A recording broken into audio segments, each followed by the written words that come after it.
Hey, everybody, welcome back. Fantasy Endgame Baseball. We're long overdue for a live stream, so let's get to it. We're going to talk to start streamers and the pitchers you might want to add, at least for this week.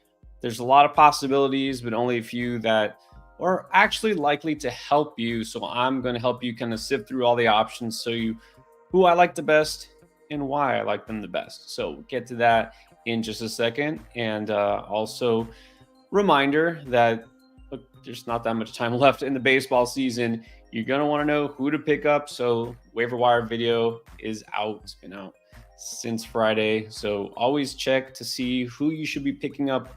Maybe not long-term. There is really no long-term left, right? The long-term is the next couple of weeks because your fantasy baseball season is running out. So make sure you make those smart moves, but also make sure you stay active.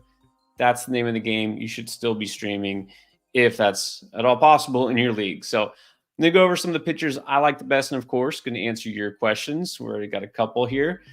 Before we do get to that, also a reminder about Underdog, and I'm going to show you this to you now because you do still have some time for some in-game picks that are going to go on. But pre-game for tonight, remember you got Houston at Baltimore. You can get your picks in right now on Underdog. Just go to the lobby, get to the pick'ems. It's going to be football season before long, so we can't let football take over quite yet. Let's make sure that we close out the baseball season in style. Get your picks here on Underdog. And of course, you don't have an Underdog account, you could definitely get it. Just go to underdogfantasy.com or download the Underdog app. Make sure you use promo code ENDGAME to get you all those discounts, new customer picks and specials, bonus cash. They now have deposit match that goes 50% up to $1,000. Not an exaggeration. So check all that out. All right, let's get to the streamers first, though. What is up, everybody? Yep, flying solo today. So we'll also be doing a football stream after this. So, of course, if you do play fantasy football, which hopefully you do, then check that out. All right, let's talk streamers before we get to any of the comments and questions, though. I'm not going to lie, there's a lot of pitchers who are making 2 starts this week that a lot of them are already taken by now. I'm not going to waste your time and insult you by assuming that certain players are available. And I know they're not because you guys are going to be in competitive leagues. So I'm only going to talk about the players that realistically might be available on the waiver wire, usually about 50% rostered or less. Sometimes we'll get a little higher up, maybe in the 60 range, because you never know. Sometimes pitchers are available, but I'm not going to talk about like a Sean Manaea, and he's owned pretty much everywhere. Let's talk about a guy who's pretty much a streamer all season long. And I know because I'm guilty of this in a couple of my leagues. I pick him up, I drop him. I pick him up, I drop him. I think I've had him like 5 different occasions throughout the season just in the Endgame League, and that's Tobias Myers. So I guess I need to pick him back up again, assuming somebody hasn't. And look, Tobias Myers has been pretty good all season since he got into that rotation, but he just never quite has that upside, that ceiling that makes you want to keep him every start in there. And so I understand why he isn't just flat out owned in a lot of leagues. He's the ideal streamer that you can get something out of him, but you don't really feel compelled to hang on to him. So I'll probably pick him up this week if I can because, well, he gets the Giants. Not too bad a matchup. And then this one is a little iffy. His second start is at Cincinnati. Now, Cincinnati is not a good team this year, but interestingly enough, after being one of the worst offenses in the majors coming out of the gate from the second half, this past week, they've been one of the top offenses just in the past few days. Now, again, that's not scaring me off of anybody, especially like Myers has been solid. But there's risk, right? Even bad teams can score runs in certain occasions, and Cincinnati lately has picked up, and it's at Cincinnati. That's not good for a pitcher. So I'm not totally convinced the second start will be great just because it's the Reds. That one does have risk, but overall, this is still a pretty good slate for him. Again, he's been solid pretty much all season. He just hasn't had any blow-up starts. This is why he continues to be on the radar. 2.87 ERA, a 1.14 WHIP on the year. And of course, what limits him is the strikeouts, only a 21% strikeout rate. That's why he's not just owned everywhere. And you would think with such good ratios, though, and being on a pretty good team like Milwaukee, he would have more wins. But this is pretty annoying, actually. And this is also what limits his upside. In his 6 starts since the All-Star break, he's 0-2. And that's despite putting up a 2.30 ERA. He definitely deserves better. He deserves at least a couple of wins there with the ERA closer to 2. But that's how wins are, right? That's just how it goes. And you figure in a quality starts league, okay, maybe he gives you a little bit more of an edge. Not always. He's one of those. I've seen it. Trust me, because I've had him a couple of times where for some reason he just happens to go 5 2/3 innings and then gets pulled. I don't know why. But yeah, can't guarantee wins or quality starts. But this is somebody who definitely won't blow up your ratios. I love that it's a super high floor. So given this week's options, I'm putting him at the top. And then my next one is another guy who's also been pretty solid all year. A lot more up and down, though. Like Myers has been pretty steady. Andrew Haney has not. He's a little bit more all or nothing. So when you look at it all together, 4.04 ERA, it's okay. 1.24 whip. But he does get you strikeouts. In fact, more than a strikeout per inning. So that is a good thing. And he's more likely to potentially get you a quality start because he usually will go about 6 innings, doesn't get pulled right before then. He's been better in August. He has a 3.60 ERA and a 1.05 whip. So the ratios have been solid. The reason why I've got him at near the top of this list, he gets the White Sox and he gets Oakland. That literally could not be any better of a schedule. Now, again, you already know how this works. You see teams like Oakland, Miami, Cincinnati on the schedule. You just assume it's a slam dunk, and it's never that simple. Even teams that are at the bottom of the standings can have some, little outbursts of offense. Oakland has done it several occasions this year, and Haney's one of those pitchers you honestly just never know because he could shut down a great lineup, and then he can get lit up by a terrible one. So I feel pretty confident he won't get lit up by the White Sox. I'm pretty sure there. And look, so 2, what should be good matchups, and a pitcher who's been pitching pretty well lately. I'll take my chances here. So I'm going to say I'm pretty much in on Andrew Haney in most leagues this week. And then let's go another lefty here, Kyle Harrison in San Francisco. One of their top pitching prospects has not quite had a breakout season so far. I know there might be, more potential here down the road. So far, he's kind of emerged as like a floor play. I mean, that's really what you get from him. He's not going to strike out a ton of guys. He's not going to go really deep into games. He has, but not too often lately. But he's fine. I feel confident I'm not going to get hurt by him. His schedule is okay at Milwaukee. Not ideal, but also nothing that scares me off him. And then versus Miami. Figured that would be a good one, but like I just said, you never really know. So Kyle Harrison, I feel, is a mostly safe pick here as well. I like Haney for a little bit more upside, especially in the K department, but Harrison is a solid next choice.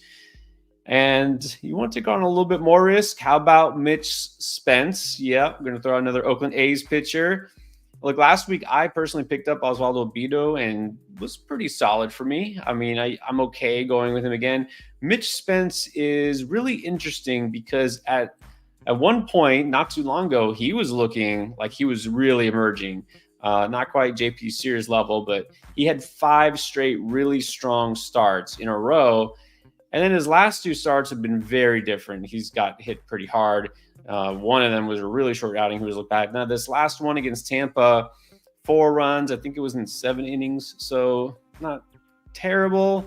But what's really interesting in that last start against the Rays, he struck out 10 batters, which makes you think, okay, maybe there's something here. And then you look at the fact that his season strikeout rate is 19.8%. So this is really weird because even when he was pitching really effectively, he was only striking out a couple of batters. Now all of a sudden, even though he's getting hit more, he's getting this, 10 strikeout game. I think I'm going to chalk that up more to being Tampa in this version of the Tampa Bay Rays. So Spence clearly has some risk, but he's still a talented young pitcher, kind of feeling things out. At Cincinnati, same deal I just told you about with Tobias Myers. There's risk here, certainly. And then at Texas, that Rangers offense, also kind of Jekyll and Hyde this season. So Spence is a guy I think if I'm looking for a risky option with some upside, he is it. I definitely prefer one of those first three I mentioned, but you might not have that choice. And then I think it's time now to talk about a Cub. I haven't talked to too many Cubs. They've been pretty stagnant in terms of who they've been throwing out there in their rotation. But now all of a sudden, Jameson Taillon, he's just a streamer, or just pick him up off waivers because he's dropped in a lot of places. And there's a reason that. He, at one point, like in July, leading up to August, he was looking dominant. He was looking like his best self. And now all of a sudden, I don't know if he's gassed. I don't know what's going on here, but it is over. The run is definitely over. And just listen to how things have changed. This is where you put up one of those charts.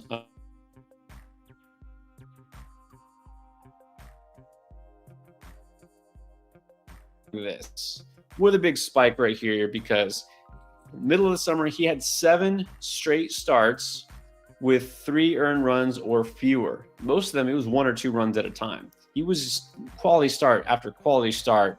He was just rolling. In the last 5 games, Taillon, only one time has he not given up 4 or more runs. He had 1 good start out of the last 5. The other 5 were so bad now he's given up a total of 20 earned runs in the last 26 innings. I don't know how you can go from one extreme to the other so dramatically. I have not heard of anything physical as far as maybe there's something nagging him. There could be something that's bothering him he hasn't said. Maybe fatigue setting in. I mean, this is a guy, of course, who's been around for a while, but is also a guy who's been hurt a lot and missed a lot of time this year. So I've got to think there's something to that. But I'm willing to take a chance on him only because, number one, he is a vet. He could, figure it out. But also the schedule. He gets his former team, the Pittsburgh Pirates. That's definitely a good matchup. And then he does get Washington for his second one. So not too bad at all. Of course, there's risk here. He could just continue to stink. But look, if you're getting deeper, you're getting desperate, maybe hope that he turns it around because of the schedule. And then Brant Herter for Detroit. Detroit's trying out all sorts of things. One of them is this first-year pitcher who's getting starts, 4 starts. Well, here's the thing with Brant Herter. His ratios are pretty good. 3.57 ERA, 0.79 whip. I mean, that's the thing that stands out. He's only walked 1 batter in 4 starts. But I think, to me, the larger issue, if there's a flag to be raised, is the fact that he's had 4 starts, only a total of 17 and 2/3 innings pitched. He's had a first start that was 3 innings. Okay, that was his very first start, easing back, into the rotation. 5 innings, 6 innings, then 3 and 2/3 innings. He's having some very short outings. So hoping for a quality start's almost out of the question here. A win would be pretty hard to come by. So I don't know. Well, actually, he hasn't even been a starter, I should say. That's misleading. He's been a bulk reliever or follower or whatever. He's going to be a starter this week. But I just don't know if he has the stamina to go too deep. So far, so good. But again, we're looking at numbers like whip in a very, very, very limited capacity. So I'm not ready to buy all in. The strikeout to walk ratio was incredibly good. 17 strikeouts, again, in 17 innings and only 1 walk. But let's see how he does as an actual starter. He gets the White Sox and then he gets the Red Sox. Really good, not so good. So we'll see. And then I kind of feel like I need to, at the end here, just mention, not even just recommend, just shout out Johnny Cueto. Johnny Cueto is back.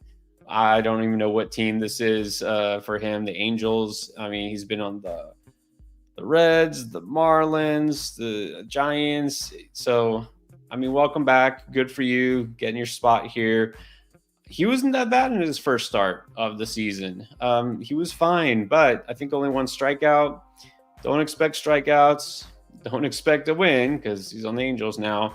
But look, he gets Detroit, which is definitely not bad. It's in Detroit. And then Seattle, who you might know Seattle, just fired the manager because somehow, despite having the best rotation in all of the bigs, can barely win because they can barely hit the ball. That's an exaggeration, but still, over the past 2 weeks, the Mariners are hitting 200 as a team. That's the second lowest out of all teams. So, shouldn't be scared of that offense. Shouldn't be scared of the Tigers' offense. Should be scared of Johnny Cueto being old and maybe not going too deep. But hey, he can gobble up some innings. So, nothing else. Just shout out to you. Good on you, Johnny Cueto. All right. Let's get to some questions now. What is up? Anthony, yes, we are going to do a draft. We're going to do a football one right after this. Let's do Nate. What is up, Nate, with the first question? Very good one. Bobby Miller. What about Bobby Miller after his last start? Bobby Miller was droppable everywhere. He was looking just, I don't know, all sorts of out of sorts. Didn't look like he was going to really be effective at all. Now, all of a sudden, we see a glimmer because his last start was pretty effective, but also, if I recall, 9 strikeouts in his last start? So what do we do with Bobby Miller? You can hold him. I tend to be more risk averse, especially with young pitchers. With Bobby Miller, I want to see it again. I want to see not just that he has one good start, but another one before I fully trust him. But also, I think he's getting the Orioles in his next start, if I'm not mistaken. That's his projected. So I just don't want to trust him in that one.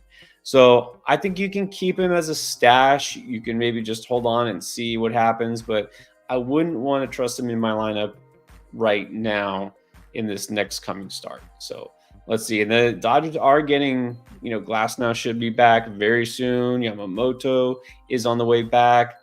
I mean, they still have some need there in the rotation, but I'm just not fully convinced Bobby Miller's sticking around, till end of the season. So I'm still keeping it as a speculative stash, if at all. All right, what is up? Harry Grossman. Should I hold on to Bello and or Sears or stream someone?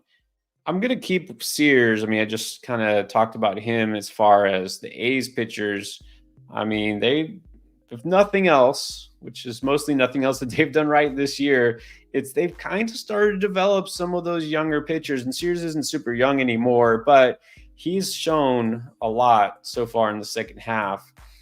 Post All-Star break, ERA is under 4. The WHIP is 1.11. His last start not as good, but overall, I mean, we're seeing the strikeout upside is there. It's not going to continue that amazing streak that he had at those, scoreless games, but I think I'll hold on to him for a little bit longer.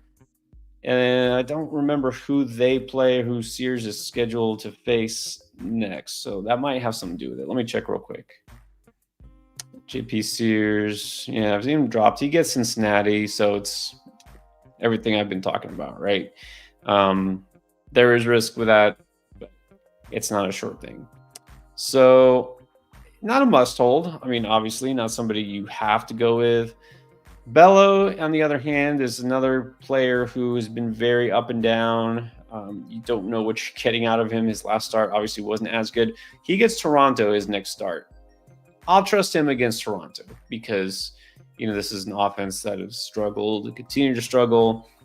Now, if you're asking between Bello or Sears or one of the streamers I mentioned, I would say I would go Haney or Myers over those two.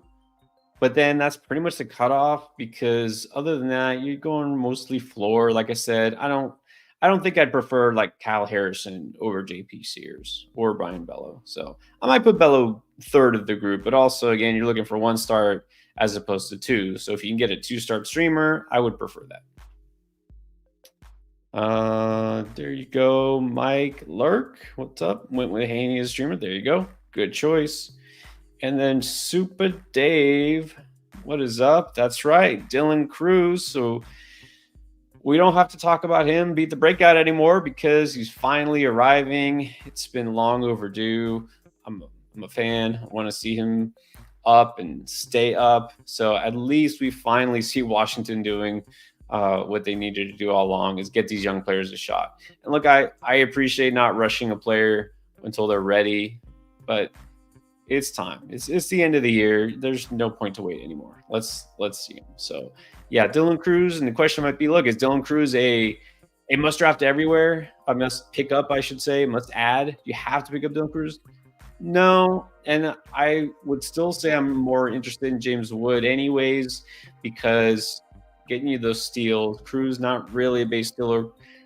Cruz has power, but Wood has massive raw power. So there's just a lot more fantasy upside to Wood than Cruz. Cruz should definitely help you with batting average more, but he's got to show he's ready. So I like Cruz. I'm stashing Cruz in most leagues, but I don't think he's just a no doubt can't miss must add right now. And Super Dave does have a question. It's a football question, but let's get to it because, hey, 45 minutes left. 5th pick, full PPR ESPN, hoping target falls to me. Well, hopefully, look, ESPN running backs tend to go a little earlier. You really never know what the people ahead of you are going to do, but you got 5 picks. CMC should be gone. CeeDee Lamb probably will be gone. If Tyreek Hill is gone, you could go running back with Bijan or Brees. And if not, I'm still happy to get Justin Jefferson. I have no problem getting Justin Jefferson. All right. Ooey 2K. What is up? First round buy. That's a beautiful thing. Gotta love the buys. Just saves you a week of having to worry and stress about it. Let's say no meaningful week until mid-September. Wow. So you're just on cruise control for a couple weeks and then you get the buy? Man, that's nice. Okay, so this is perfect time to just mention, like, hey, you could still pick up players to improve your team if you have a guy who's struggling. You don't have to just keep him there. And if there's somebody who all of a sudden is emerging, you still pick him up. You're allowed to do that. So don't let your opponents all of a sudden improve their team. You still make those waiver wire ads. So he's asking here, do we drop any of Adolis, Zach Nito, Lux, Berger, Royce, or Will Smith for any of Noel, Norby, McCarthy, Perdomo, Halio, and Fry? Well, my short answer to this is no. I'm not dropping Will Smith. I'm definitely not dropping Royce. You can't drop Berger right now. Lux, he's borderline here. I actually did talk about him on the waiver wire, and I finally was like, okay, like kind of reluctantly. I'm like, I guess finally I'll buy into him. I had to get myself off of Lux just because I had so much high hope for him a couple of years ago. I was so in on him, and he did so much nothing that I finally was like, nah, forget this guy. He's really got to prove himself, and he's pretty much proving himself. But at the same time, I mean, now we see his last couple of games, 0-3, 0-4, didn't start. So I wouldn't hesitate if there was one of those guys that you want to make a move for. I don't think you need to hesitate to drop Lux to pick up one of those if they really heat up. I'm not interested in Fry, Perdomo, not over those guys. McCarthy, I mean, he's been super hot, but I think he's cooling down. So let me see exactly what he's done lately. I think he's still hitting. So, and I'm keeping out Elise. I would say the one that you might want to pick up is McCarthy, and the one that you would drop for him would be Lux. All right, and now we got football. Yes, guys, if you're doing football or you're interested in football, as soon as we're done here, trust me, we're going to get a mock draft in, or actually maybe an underdog draft. So make sure you tune into the other channel for that. All right, let's get to another baseball question. Got a question about Sonny Gray. All right, so Anthony, should Sonny Gray be on the hit list? Well, if you mean the cut list, no. I think we're going to have to keep Sonny Gray in. I know his numbers are starting to climb as far as ERA. The whip is still pretty good, and he's definitely still getting his strikeouts. So I'm going to keep rolling with Sonny Gray, even if he's not at his best. He still gets you a good amount of innings and doesn't hurt your whip and the strikeouts. So, yeah, this is a guy who looks like he's I mean, he shouldn't be wearing down. Again, he's a veteran. He's put up a lot of innings before in his career. I don't know, just going through a lull. We don't want to make too much of it, but he's not killing you. So I'm gonna say let's just keep rolling with the Sonny Gray for now. Right, just keep it going. All right, and then it looks like Anthony the super chat. All right. Oh, it's just giving the shout out. Well, thank you. Okay. Yes. Look, we're gonna do underdog. It's Sunday. That's what we do. So we'll keep it underdog. We've been doing mocks almost every day too. But yeah, let's stick with the best ball mania because we don't have much time for that either. So all right. But thank you, Anthony, as always. Appreciate you. All right, let's get to Ooey 2K again. Drop Lugo or Springs or Palante. Now, I did say something about Lugo, talking about that cut list. That's probably the name that got the most attention out of some people, just saying that like that's dumb. That's ridiculous. How can you drop Lugo? Yes, I understand he was an all-star. I understand he's having a great season. But you have to understand he's having a horrible second half. And what happened in his last start since I said that? One of his worst starts yet. 5 earned runs, 6 runs, only 5 earned, 11 hits. He's hurting you. If you still have Lugo, if you've had Lugo in your rotation for all of August, basically, even since before, remember the one start right before the All-Star break was one of his worst. So if you've had him in your rotation every game, no questions asked, forget it, I got to start him. Here's what he's done. Seth Lugo, post All-Star break, 7 starts, 5.20 ERA, 1.22 whip, only 30 strikeouts in 45 innings. Yeah, you don't want a guy with a 5 ERA out there. And again, it's consistently almost every start. He's starting to get hit harder and hit harder. So I'm okay dropping Lugo. You could drop Springs too. I think he might kind of round into shape, but it might be too late. Now, as far as Palante, he's fine. I had suggested, and I don't know that they'll do this, but I really think that the Cards should bring up one of their top prospects like Quinn Matthews and put Palante back in the pen. But Palante's been really good lately, going 7 innings. That's the great things. He's going deep. So yes, I would say drop Lugo, get Palante. Let's see. All right. Anything wants to know, is Merrill Kelly worth holding for September? I think so. I mean, I know it's been a long way back for him, but this is a guy who's been really good. I don't want to put too much stock into his first couple of starts back because it's going to take some time to get into shape. And you know what? At Boston, that's a hard place to pitch. So I'm going to hold on to Kelly at least for a little bit longer. So yeah, that's definitely somebody worth holding on to. Victor Villegas. Welcome back, Victor. All right. Got Edman, Holiday, Hamilton, and Caminero. One has to go. Who's the odd man out? You know what? Hamilton is starting to pick things up lately.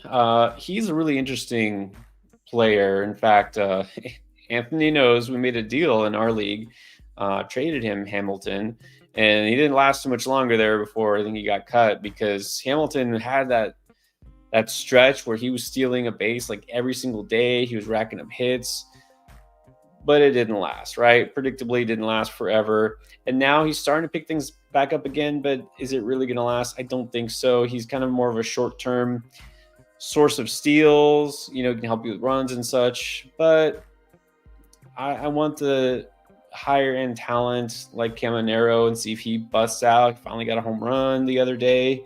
Holiday has been good since getting called up mostly.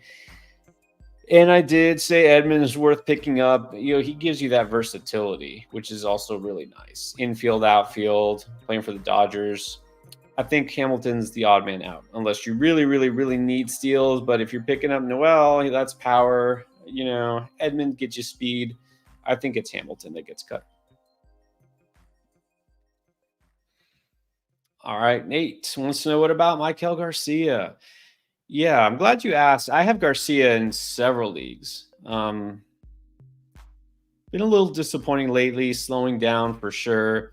Had a gig in today, not sure if he's every day. He hasn't been, and that's the most annoying part, is that he's been losing some playing time. That's not what you want to see. The main reason I was so in on him was because, I mean, we already know about the speed, right? That's obvious. He's stealing bases. He's still among the league leaders in steals, top 10.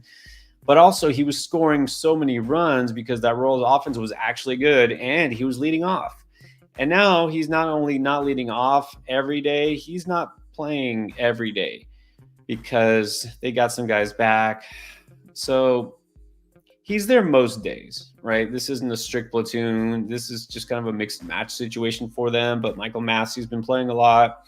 So Garcia is going to be a 4 to 5 time a week kind of player, which still has value. If you need the steals, there's not many players who are going to get you more stolen base upside than Garcia. I mean, you could pick up a Hamilton for the Red Sox, but is he going to play more than Garcia? No. I think if you need steals, you just keep him.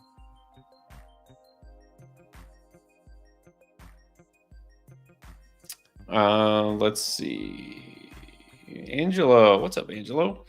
Found Schwellenbach on the wire. Nice. I was actually surprised. I went to look because Schwellenbach is a 2-start pitcher this week. His ownership is over 70% in Yahoo. So he's just not out there in many leagues anymore. So if you got him in a 10-team league, I mean, good on you, because that's why I didn't even talk about him, because I figure he's scooped up in most competitive leagues. I'm shocked in a 10-team league and he's just out there. So yeah, that's a nice one. Look, there's plenty of 2-start streamers that were better than the guys I talked about, but they're pretty much owned. I don't consider them streamers, right? A streamer is a guy who's pretty much available. You can pick them up and drop them as needed. Schwellenbach, again, over 70%. So that's a nice move. All right. Let's see what else we got. What up, Luis Correa? Yeah, appreciate it. Hey, I'm going to say it again because I know a lot of y'all are 2-sport fantasy athletes like me and Chris. Going to do an underdog draft after this, Best Ball Mania. So jump on the football channel as soon as this is over. I'll be doing another best ball draft. Yeah. All right. Let's see.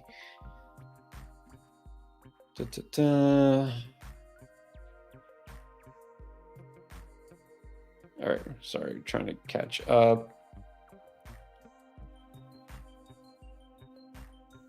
All right. This is not really a question, but a good point here. Mike saying, I think crafty reliever moves can be a huge difference maker. Look, this is why I would say this is true. If you're talking closers, yeah, the closers for certain teams are changing every week. But even bulk relievers can help you. So this is why I even said, like with Garrett Crochet, and people like, they're limiting his innings. He's not valuable anymore. If he can pitch 3 to 4 innings, and those 4 innings he strikes out 7, 8 guys, and he only gives up a run, that's still valuable to you. It is. So yeah, don't forget your bullpen. Don't ignore the relief core. I mean, you've got to be active on all counts. All right, Nate wants to know, we're cutting Pivetta and Houck for streamers. I mean, obviously, it depends. It depends on who you can stream. I'm not going bottom of the barrel streaming, just to replace someone. Yeah, Houck has been rough. It looks like the ride's over. I was talking about Lugo. I can't, in fairness, say cut Lugo. He's got an ERA of 5.2 after the All-Star break, when Houck's ERA is also over 5 after the All-Star break. Yeah, I mean, he's probably just out of gas too. I mean, I don't know what else it could be. So for him, I'm a little more reluctant just because he still has had some good starts. It's just when you have that one start where you get hit hard, it almost makes up for it, right? So, I mean, yes, you can drop Houck. I can't say that you absolutely shouldn't. I would rather keep Houck right now than Lugo, but yeah. And Pavetta, I think I'm still okay keeping because he's also the same. He'll still have some good starts, some bad starts. I'd rather treat him as a streamer, though. So, look, if you can get a high-end streamer, sure, I'll go for it. But I won't cut them just to cut them, if that makes sense.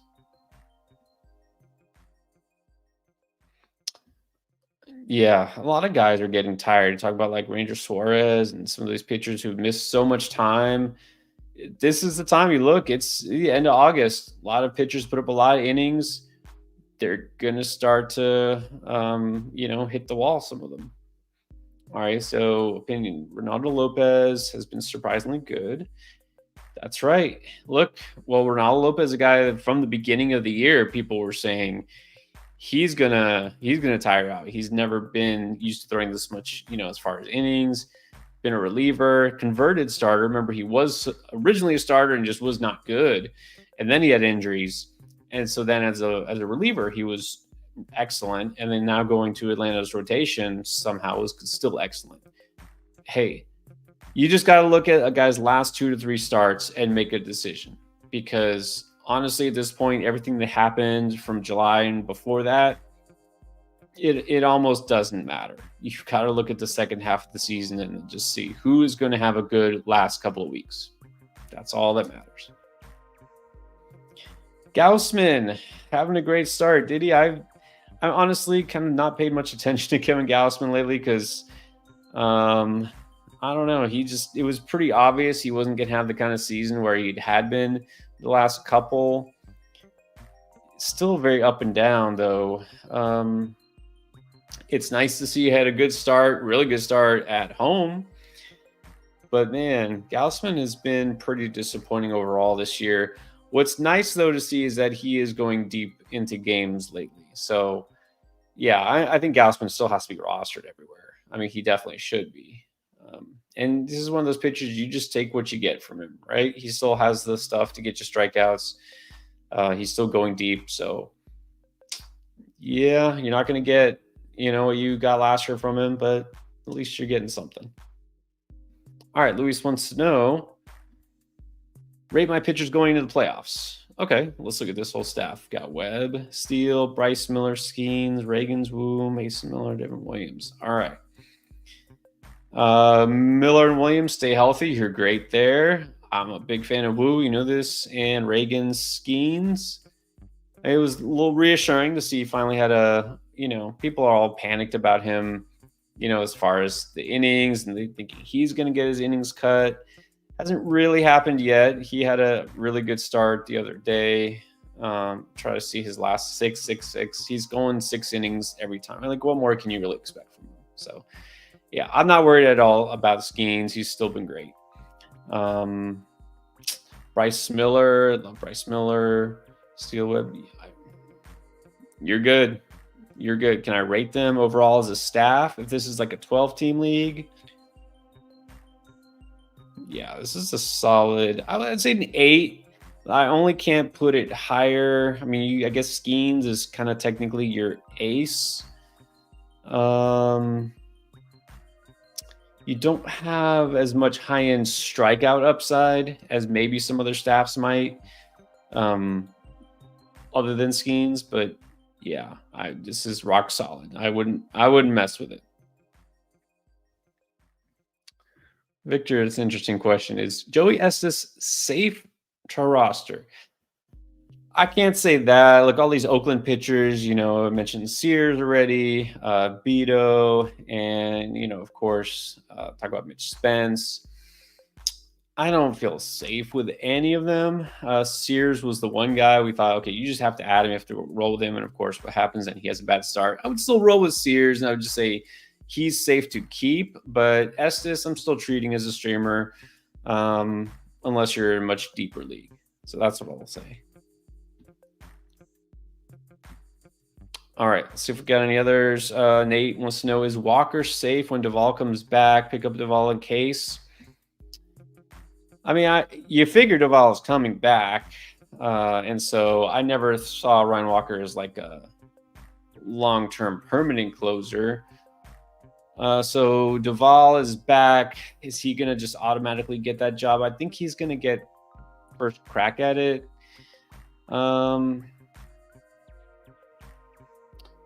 He's going to have to prove himself probably a couple of times first. I like Duvall. Like, I thought he was a safe reliever, so I feel like at some point he should earn that job back. So I can't say Walker is safe. I never thought Walker was going to keep that job permanently anyways. So I would pick up Duvall just in case. Yeah, if that's what you're asking. James Coffee. Thoughts on Brenton Doyle? Just solid. I mean, he's been solid all year, undervalued, underrated because he plays in Colorado. Gets you power, gets you speed. He was one of those really nice fantasy assets if you drafted him late because he's getting you both. 2020 season is already in the bag. The average is not hurting you. That's what some people are worried about. Maybe the batting average would be low. I mean, he's just so consistent. You can set and forget, right? I mean, he's been really good this year. So, yeah, if you have Brenton Doyle, keep rolling, be happy. And then look, we got one more. Victor, is Kopech the closer in LA? I don't know that we're ever going to hear that he is officially the guy or if anybody will officially be the guy now, but Kopech sure looks like the best reliever to have in LA. He looks like a different pitcher, so let's hope he just keeps it going. So if Kopech's out there, I think he's a strong ad. I don't know if he's still out there in a lot of leagues. He's probably 3/4 rostered if I had to guess. I can look real quick. Oh, actually, I'm surprised. Only 59% in Yahoo. Of course, he's not available in any of my leagues, but yeah, if Kopech is out there, I'm picking him up. Don't expect a ton of saves because he's not going to be the only guy getting saves there. But if he keeps doing what he's doing, you're not going to regret it. Oh, yeah. If you're in a holds league or if you get points for holds, like Angelo, you're saying, yeah, even a lot more value. All right. And let's do one more here, James. Tyler Stevenson on the Reds. Well, he's been mostly quiet this season. I mean, he's one of those catchers you kind of almost forget about because he does put up some power numbers, but not much more than other hitters. He's not a great team. He has picked it up lately, though. So I'll say he's one of those catchers that I'll stream him while he's hot if he's available. I'm starting to do that. I know a lot of people are asking me about Wilson Contreras last week, and I was like, he's fine. And, I finally got to the point because I had picked up Adrian Del Castillo. Like, I don't have to hold on to him. I'm just going to play the hot-handed catcher if I don't have an all-star there. So I'm okay treating Stevenson like that. I'll play him while he's hot. Okay, last question here. Kopech or Urseg? I'll go Kopech. Higher strikeout upside, better team. All right, caught up on the questions. Actually, I'm going to get out here because we got a best ball underdog draft to do for football. You guys who do football, go check out the Fantasy Endgame Football channel. And we'll be back next Sunday for more to start streamers, questions, advice, and all that. Still going to do Beat the Breakout, Waiver Wire, Panic, and all your typical videos for the next couple weeks to keep you guys going through your fantasy playoffs. Appreciate everybody like always. See you on the next one.